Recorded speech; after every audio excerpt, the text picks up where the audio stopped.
Assalamualaikum students. Time is gold and the waves are just like dancing.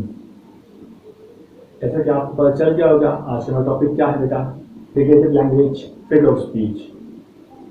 Student as you know that बहुत सारे लोग इस चीज़ के strictly words के ऊपर ग्रिप बनाना चाहते हैं. तो वो जानना चाहते होते हैं कि what is figurative language, figurative language और फिगर ऑफ स्पीच एक्चुअली होता क्या है. जैसे आज नो स्टूडेंट, इससे आपके वर्ड्स के अंदर, आपके सेंटेंस के अंदर एक मिठास, एक चार्मिंग, एक इंचैंटिंग पावर आ जाती है, जिसे आप कहते हो figurative language.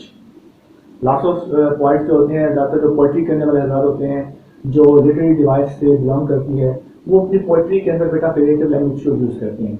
So let's get started. आज का हमारा टॉपिक है figurative language. Figure of speech, because first of all we are going to discuss about the definition of the figurative language. Figure of speech is a word or phrase. Figurative language, figure of speech, beta, is a word or phrase that has a different meaning from its literary device. Figurative language, figure of speech के बहुत सारे मतलब हो सकते हैं, double meaning word हो सकते हैं बेटा. आप कह सकते हो कि फिगर ऑफ स्पीच के अंदर डबल मीनिंग होते हैं. किसी एक जुमले का, किसी एक वर्ड्स का डबल मीनिंग कहा जाता है. यानी आप लिखने में वो कुछ और मीनिंग दे रहा होगा और पढ़ने सुनने में कुछ और मीनिंग दे रहा होगा. इससे आप कहते हैं बेटा figure of speech, figurative language. I hope आप लोगों को समझ आएगा. कि सेकंड, इसकी कुछ काइंड्स हैं.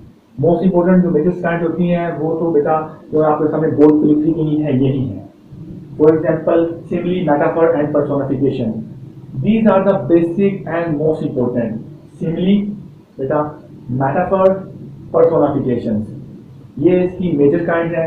इसके अलावा बेटा यूफिमिज्म है, ऑक्सीमोरोन है एंड द हाइपरबोले. उसके बाद बेटा पन एंड द लास्ट एलिट्रेशन. ये कुछ आर्ट्स काइंड है जो मैंने बेटा बोर्ड पे लिख दी हैं. इसके अलावा अगर आप यूज करते हैं तो बेटा इसके अंदर एजोनेंस, उसके अलावा है कॉन्सोनेंस, ऑटोमेनोपिया एंड द आयरनी, ये भी आप इसमें शामिल कर सकते हैं. बट वो डेप्थ में जब इंसान गहराई में बात करता है, लिटरेचर के अंदर जब बात करता है, तो वो इसकी मेजर 4-5 काइंड और बन जाती हैं. लेकिन अगर आप बेटा आप फर्स्ट या सेकंड के स्टूडेंट्स हैं, अभी आपका काम शुरू हुआ है स्टडीज के अंदर जाना, आफ्टर स्कूल के बाद आप कॉलेज में आए हैं, तो ये एक इनफ होती है आपके पास. अगर फिगरेटिव लैंग्वेज जानना चाहते हैं, आप इस पर ग्रिप बनाना चाहते हैं, तो अगले बेटा थोड़ी देर आप इसकी डेफिनेशन पढ़ेंगे. What is simile, what is metaphor and what is personification, hyperbole, euphemism, oxymoron, alliteration and the pun. अब हम इसकी डिटेल में जाएंगे और वन लाइन डेफिनेशन करेंगे ताकि बेटा आप लोग इसके ग्रिप बने और आप अच्छी तरीके से फिगरेटिव लैंग्वेज को, फिगर ऑफ स्पीच को जान. ओके स्टूडेंट, अब हम इनकी डेफिनेशन में जाएंगे जो हमने 8 फिगरेटिव लैंग्वेज की काइंड्स पढ़ी थी. फर्स्ट ऑफ ऑल सबसे पहले हम पढ़ते हैं बेटा simile. What is simile? Simile बेटा कंपैरिजन. बेसिकली जब मैं स्टूडेंट्स को कहता हूँ सिमिली और मेटाफर को हम एक चीज में ले जाते हैं स्टूडेंट अक्सर, ये थोड़ा सा उनको डाउटफुलनेस हो जाती है, क्योंकि सिमिली को भी कहते हैं कंपैरिजन कर देते हैं और मेटाफर भी कंपैरिजन में ले जाते हैं. बट जब हम सिमिली में कंपैरिजन करते हैं तो हम we use like and as. Where metaphor में हम कंपैरिजन करते हैं तो we without like and as के हम कंपैरिजन करते हैं. तो ये थोड़ा सा बेटा डिफरेंस है. चलो आप सबसे पहले पढ़ते हैं simile. Simile comparison between two things with like and as. दो चीजों के दरमियान कंपैरिजन करना लाइक और एज के साथ. For example, he run like a horse. वो घोड़े की तरह भागा, यानी कि हम उसको लाइक से कर रहे हैं, हम उसको लाइक और एज के साथ जोड़ रहे हैं, तो ये हमारा हो जाएगा कंपैरिजन. सेकंड, इस तरह मेटाफर के अंदर भी हम कंपैरिजन करते हैं विदाउट लाइक एंड एज. यहां पर बेटा देखिए डिफरेंस क्या है. मेटाफर के अंदर विदाउट लाइक और एज के हम कंपैरिजन करते हैं. He was a line. यहाँ पर बेटा दो चीज समझने वाली हैं. सिमिली के अंदर जब आप कंपैरिजन करते हैं तो we should use like and as, जबकि हम मेटाफर के अंदर जब हम कंपैरिजन करते हैं तो विदाउट लाइक एंड एज करते हैं. ये थोड़ा सा डिफरेंट है बेटा. Next one is personification. इसको पर्सोनिफिकेशन पर्सन से लिया है बेटा, मैंने यहाँ पे मेंशन भी किया है. Personification person, giving the human traits to non living things बेटा, यानी किसी को नॉन लिविंग थिंग्स को इंसानी खसूसियात दे देना. ह्यूमन ट्रेट्स मीन बेटा इंसानी खसूसियात से नवाज देना. Giving human traits to non living things, इंसानी खसूसियात बेजान चीजों को दे देना. पर्सन यानी उनको शख्सी बना देना, ये हम कहते हैं पर्सोनिफिकेशन को. For example, the whole town was sleeping. पूरे का पूरा कस्बा सो रहा था। कभी कस्बा सोया है? लोग सोते हैं, कस्बा नहीं सोता। जो कस्बे के अंदर लोग रहते हैं, यहाँ पर हम ये कहते हैं द होल टाउन और the people of whole town was sleeping. कस्बे के तमाम लोग सो रहे थे, तो कुछ बात समझ में आती है। बट कहना द होल टाउन वाज, पूरा कस्बा सो रहा था, तो ये क्या है, आप कस्बे को इंसानी खसूसियत से नवाज रहे हैं। It's called personification. इसकी दो एग्जाम्पल देखते हैं बेटा। द वेव्स आर डांसिंग, मौजें डांस कर रही हैं।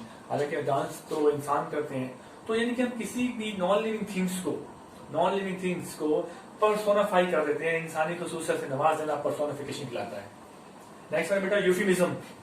यूफिमिज्म क्या होता है बेटा? आई थिंक ये मुझे बहुत अच्छा लगता है। यूफिमिज्म में बेटा आप कह सकते हो, आप यूं कह सकते हो कि अनप्लीजेंट थिंग को प्लीजेंट वे में बात कर देना। The way of speaking unpleasant thing in a pleasant manner. यानी आप बेटा इसमें यूं कह सकते हो कि किसी भी नाखुशगवार बात को खुशगवार अंदाज में क्या देना, यूफिमिज्म कहलाता है। ठीक है बेटा। The way of speaking unpleasant in a pleasant manner. For example unemployment in between jobs. ठीक है बेटा। किसी को डायरेक्टली ताना मार देना, बात कर देना कि यार तुम तो बेरोजगार हो, एक बात बुरी लगती है। बट किसी को यूं कह देना इन बिटवीन जॉब्स कि ये रोजगार की तलाश में है, तो अगला बंदे को बुरा भी नहीं लगता। तो ये होता है हमारा यूफिमिज्म। इसकी एग्जाम्पल है डाइट एंड पास्ट अवे। मैंने मेंशन किया मैंने यहाँ पे। डायरेक्टली किसी को कह देना कि इसके अंकल कजन कोई फोत हो गए हैं, मर गए हैं, तो बुरी बात है। अगर हम प्यार से कहते हैं वफात पा चुके हैं, पास्ट अवे, तो ये भी यूफिमिज्म में आता है। यानी बुरी बातों को खुशगवार अंदाज में कह देना यूफिमिज्म कहलाता है। Unpleasant thing in a pleasant manner. Next fourth तरफ चलते हैं बेटा। ओके स्टूडेंट्स, अब जो हमारी 4 काइंड रहेंगी उनकी डेफिनेशन हम देखते हैं। So let's get started. Fifth number में हमारा आ था ऑक्सीमोरॉन। ऑक्सीमोरॉन का बेटा थोड़ा सा नाम टिपिकल सा है, थोड़ा बच्चे इसको भूल जाते हैं ऑक्सीमोरॉन। लेकिन जब हम इसकी डेफिनेशन पढ़ते हैं, इन विच 2 वर्ड्स कॉन्ट्राडिक्ट्स, यानी 2 मुखाले वर्ड्स का कॉन्ट्राडिक्ट होता है इसमें। She is a pretty girl, यानी कि आप देख लें कि एक वर्ड्स का मुंह राइट पर है, दूसरे वर्ड का मुंह लेफ्ट पर होगा। इनमें 2 वर्ड्स का कॉन्ट्राडिक्शन आ जाती है बीच में, यानी ऑपोजिशन, मुखालफत आ जाती है। यानी आप देखें यहाँ पे शी इज प्रिटी अगली। अब इन 2 वर्ड्स के अंदर प्रिटी भी आ रहा है और अगली भी आ रहा है। यानी अगर आप किसी की तारीफ करते हैं बेटा, तो आप उनको कहते हैं कि ये बहुत ज्यादा खूबसूरत या बदसूरत है। तो ये 2 कॉन्ट्राडिक्ट वर्ड है, बट जब इसको हम ऑक्सीमोरॉन के अंदर यूज करते हैं, तो शी इज प्रिटी का मतलब है कि वो बला की खूबसूरत है। तो इस तरह आप एक एग्जांपल लेते हैं, he was found missing. Second example देखिए, ही वाज फाउंड मिसिंग, यानी कि वो मिल भी गया और खोया भी हो गया। मतलब ये है कि वो हमने बहुत मुश्किल से पा लिया। तो ऑक्सीमोरॉन के अंदर आप देखते हैं बेटा, ऑक्सीमोरॉन के अंदर 2 कॉन्ट्राडिक्ट वर्ड्स, मुखालिफ वर्ड्स जब जुड़ते हैं तो उनका डबल मीनिंग बन जाता है, जो कि एक हमारे लिए कॉन्ट्राडिक्शन की सूरत में आता है। इसलिए आप इसको ऑक्सीमोरॉन कहते हैं। 6 है बेटा हाइपरबोले। हाइपरबोले का नाम भी है जैसे कि एक्सेस करना, एक्सट्रीम, ले एम्फसिस, किसी चीज के ऊपर दबाव डालना, जोर डालना, ऐसे वर्ड्स के ऊपर जोर डालना जो कि आप उसके अंदर पावर डालना चाह रहे हो। फॉर एग्जाम्पल, इंसान गुस्से में होता है तो कुछ ज्यादा ही बोल जाता है। इस तरह हम कह सकते हैं कि वो हाइपरबोले कर गया। एक्सेजरेशन कर जाना, किसी चीज का बढ़ा चढ़ा कर बोलना, हाइपरबोले में आता है। एक्सेस, एक्सट्रीम एंड द ले एम्फसिस, किसी पर जोर डालना। फॉर एग्जाम्पल है, I have told you so many times, यानी कि मैं आपको बहुत दफा ये बात बता देता हूँ। एक नॉर्मल वे में बात की जा रही है। जब आप इसको हाइपरबोले में लेके आएंगे तो I have told you million time, मैं तुम्हें लाखों बार ये बात बता चुका हूँ, मैं हजारों बार तुम्हें ये बात नहीं कर चुका हूं। यानी हम किसी चीज के ऊपर, किसी लाइन पे, किसी वर्ड्स पर जब जोर डालना चाहते हैं, या हम अपनी किसी गुस्से का फीलिंग का इजहार करना चाहते हैं, तो हम उसको हाइपरबोले का इस्तेमाल करते हैं। 7th वन है बेटा पन। पन का लफ्ज देखिए बेटा, एक क्या है, सॉर्ट ऑफ अ जोक, यानी कि एक तरह का ये मजाक में बात आ रही है, एक आप जोक कर रही है। सिंगल वर्ड्स 2 मीनिंग, ऐसा वर्ड है जिसका एक वर्ड के 2 मतलब हो रहे हो। Sort of a joke. For example, fishes are smart, they live in school. मछलियां बहुत स्मार्ट होती हैं, वो स्कूल में क्या करती हैं? ऐसे नहीं था बेटा, वो कहना चाह रहे हैं fishes are smart, they live in school. यहाँ पे जो वर्ड आ रहा है स्कूल, देखिए बेटा, सॉर्ट ऑफ अ जॉक। पान का मतलब क्या है? Sort of a joke. तो स्कूल पे यहाँ पे क्या है, मछलियां जो है वो बहुत ज्यादा क्या होती हैं, स्मार्ट होती हैं, समझदार होती हैं, वो ग्रो की शक्ल में रहती हैं। तो पान का मतलब है ऐसा वर्ड जो लिखने में और मतलब दे रहा हो, बोलने में भी, और जब उसका मीनिंग देखे तो और मतलब दे रहा है, वो सेंटेंस में जुड़ता है। पान mean sort of a job. मछलियां समझदार होती हैं क्योंकि वो ग्रो की शक्ल में रहती हैं। तो इसलिए पान को आप समझ लें कि ये एक सॉर्ट ऑफ अ जॉक है, single word with 2 meanings. School का मतलब क्या है, यहाँ पे देखने में तो स्कूल आ रहा है, बच्चों के पढ़ने वाला जगह हमारे माइंड में आती है, लेकिन यहाँ पर इसका मतलब है ग्रो भी किया जाता है। लास्ट वन हमारा बेटा है, जो आज हम फिगर से लैंग्वेज पढ़ रहे हैं, फिगर ऑफ स्पीच पढ़ रहे हैं, उसकी लास्ट एग्जांपल में पढ़ रहे हैं एलिट्रेशन। एलिट्रेशन को टंग ट्विस्टर भी बोला जाता है।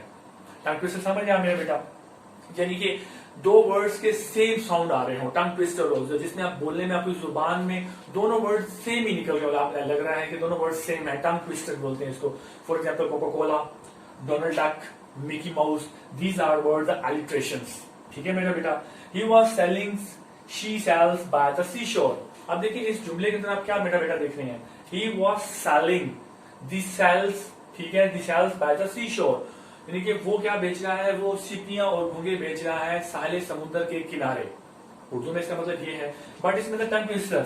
सेलिंग का मतलब क्या है, बेच रहा है, शेल्स क्या है, घोंगे सीपियां वगैरह बेच रहा है, बाय द सी शोर, समुद्र के किनारे। यानी इसमें तीनों वर्ड जो क्या है हमारे एलिट्रेशन यूज की, रेपिटेशंस ऑफ साउंड भी इसको बोलते हैं, टंग ट्विस्टर भी बोलते हैं।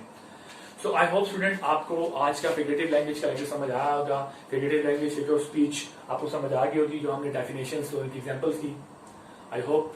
थैंक यू बेटा। नेक्स्ट लेक्चर के लिए चलते हैं। अल्लाह हाफिज, अपना ख्याल रखिएगा, stay home, stay safe. Thank you.